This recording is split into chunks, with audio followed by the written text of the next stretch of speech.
ஜோதிட நண்பர்கள் அனைவருக்கும் வணக்கம். இன்றைக்கு நம்ம பார்க்க போற டாபிக் என்னன்னா, யாருக்கு கடன் சிக்கல் அதிகரிக்கும்.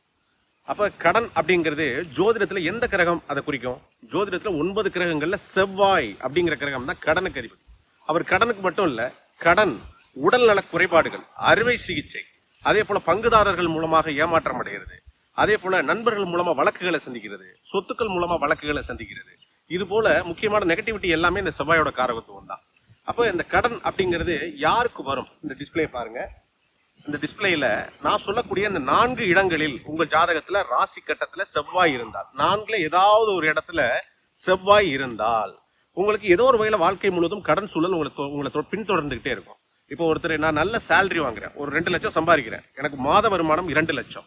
அப்ப 2 லட்சம் இருந்தாலும் அவர் இஎம்ஐ வாங்கி பைக் வாங்குவார், அவர் இஎம்ஐ வாங்கி கார் வாங்குவார், அவர் இஎம்ஐலே ஒரு பில்டிங் வாங்குவார், அவர் கடன்லேயே அவர் ரொட்டீன் லைஃபை நகர்த்துவார். யாரு? இந்த செவ்வாய் பலமடைஞ்ச ஜாதகங்கள் ஏதோ ஒரு வகையில் அந்த கடன் சூழல்ல ஆட்பட்டு கொண்டே இருப்பாங்க. அதே போல செவ்வாய் அப்படிங்கிற கிரகம் நீங்க வலுப்பெற்றால் நீங்க ட்ரேடிங்ல பணம் செலுத்துறது, நண்பர்கள் மூலமா இன்வெஸ்ட் பண்றது, பிரான்சஸ் எடுத்து நடத்துறது, அது போல இன்னொருத்தர்கிட்ட நீங்க பணத்தை கொடுத்து எதுல இன்வெஸ்ட் பண்ணாலும் அப்ப நேரடியா உங்க கண் பார்வையில நீங்களே அந்த மூலதனம் செய்து முதலாளியாக இருந்து நகர்த்தாமல் இன்னொருத்தரை நம்பி நீங்க எது செஞ்சாலும் உங்களுக்கு இழப்புகள் தரும். அப்ப இந்த அமைப்பு உள்ளவர்கள் எப்போதும் நீங்க கவனமா இருக்கணும்.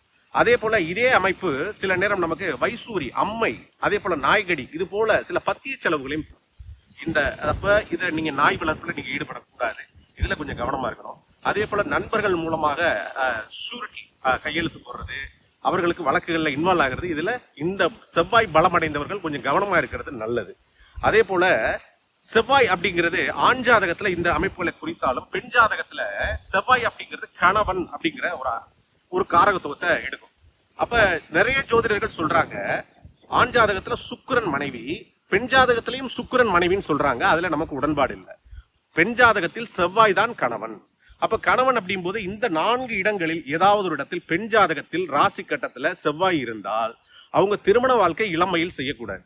இளமையில் அப்படிங்கும்போது 26 வயதுக்கு உள்ள நீங்க திருமண வாழ்க்கையை ஏற்படுத்திக்கிட்டா அந்த கணவன் மனைவி உறவுகள் ஒரு இணக்கமற்ற சூழல், பிரிவுகள் ஏற்படுறது, அந்த முரண்பட்ட வாழ்க்கையை வாழக்கூடிய சூழல்கள் ஏற்படும். அதே போல இந்த அமைப்பு உள்ள பெண்கள், நீங்க உங்களுக்கு இளமை காலகட்டங்கள்ல உங்களுக்கு பிசிஓடி, ஃபைப்ராய்டு சம்பந்தமான கர்ப்பப்பை சம்பந்தமான தொந்தரவுகளை தர்றது, மாதவிலக்கு சம்பந்தமான தொந்தரவுகள் தர்றது, இது போல ஒரு உடல்நல குறைபாடுகளையும் தரும். இதே போல செவ்வாய் தான் நமக்கு உயர் ரத்த அழுத்தம், ஹை பிபி, லோ பிபி, அதே போல ஹீமோகுளோபின் குறைபாடு, இது பெண்கள் எல்லாருக்கும் வர்றதுக்கு முக்கிய காரணம் இந்த செவ்வாய் பலம் பெறதுதான். அப்போ உங்க ஜாதகத்தில் இதில் இருந்தால் இயற்கை நடைமுறைகள் மூலமாக, மரபு வழி உணவுகள் மூலமாக உங்கள் உடல்நலத்தை தற்காத்துக் கொள்ளுங்கள். நன்றி, வணக்கம்.